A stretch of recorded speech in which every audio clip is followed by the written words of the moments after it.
Hello everyone, this is Evan Abrams, and in this, our 5th video in the Learn from the Pros series about Adobe After Effects, I'm going to be talking you through how we actually animate things on the timeline in Adobe After Effects.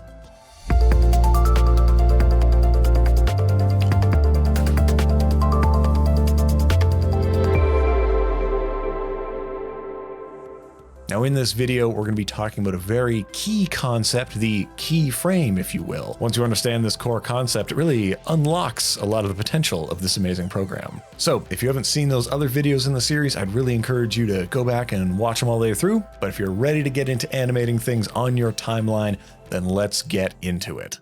If we're going to animate things on the timeline, we need to talk about properties. All layers have properties, and you can access their properties by selecting the layer and twirling them open using this little arrow here. And that twirls open all of their properties. And then inside, you can twirl into groups. You'll notice that all layers have these transform properties, and that's what we'll be focusing on in this video, animating some of these properties that are common to all layers. Let's work with scale. If I start changing scale, you'll notice that the whole layer gets larger and smaller.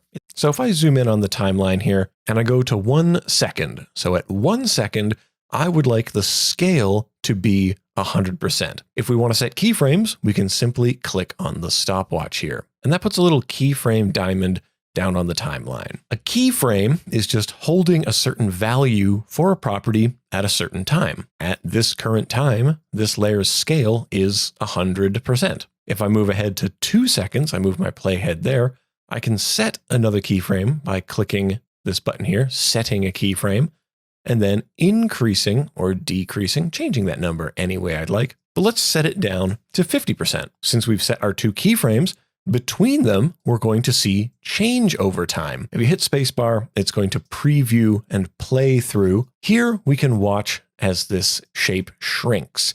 The values are changing from 100 down to 50 between these 2 keyframes, these 2 points in time that we have selected when something is going to be a certain value. And this is true for every property. But keyframes also explain how we get from one number to the other. How do we go from 100 to 50? What is the character of the motion? Right now, these are what we would call linear keyframes. You can select your keyframes, and then you can right-click on them. You can go to Keyframe Assistant, and then you can easy ease them, or you can press F9 depending on your keyboard, or you can ease in or ease out, but let's focus on easy easing for now. This will make the quality of the animation a little bit different. The character is going to change. Notice that now this is easing at the start and end. The way we're getting from one number to another has changed. We can observe this using something called the graph editor. The graph editor, which you can toggle on and off here with this button, changes what your timeline looks like. And if you select a property, you'll see it graphed here on the graph editor. Now, right now, this graph might not make a lot of sense. I'm going to zoom in so we can really zoom in to this curve. Right now, we are looking at what we call a speed graph. I'm going to change that to look at a value graph. And this line represents what the value is at that certain time. And you can visually see how that value changes from 1 second to 2 seconds. If we select these keyframes, we can now change them down here.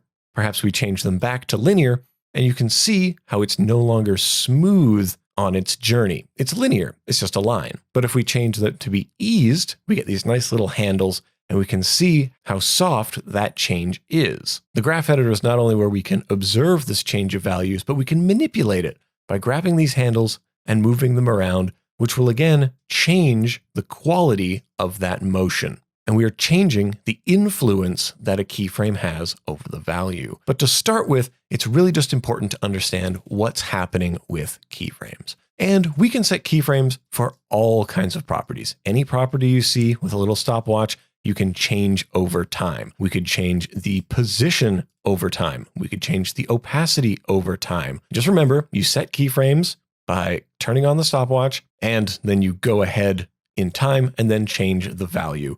You can do that down here on the timeline, or you can even do it in the comp window, for example, in the case of position, where we can change the position of something by just clicking on it and dragging it somewhere new. That will also set the keyframe for that layer.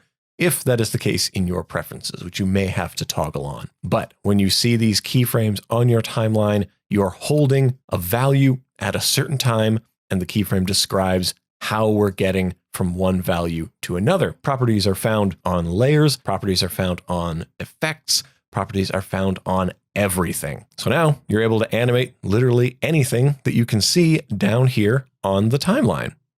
I really hope you've been enjoying this Learn from the Pros series about Adobe After Effects. I hope it's given you the first steps to start your journey and start making amazing things in this program. I'm Evan Abrams for Adobe Creative Cloud. Thank you so much for watching, and I hope we see you in more videos as you continue your journey. Thanks again for watching, and I'll see you around the internet.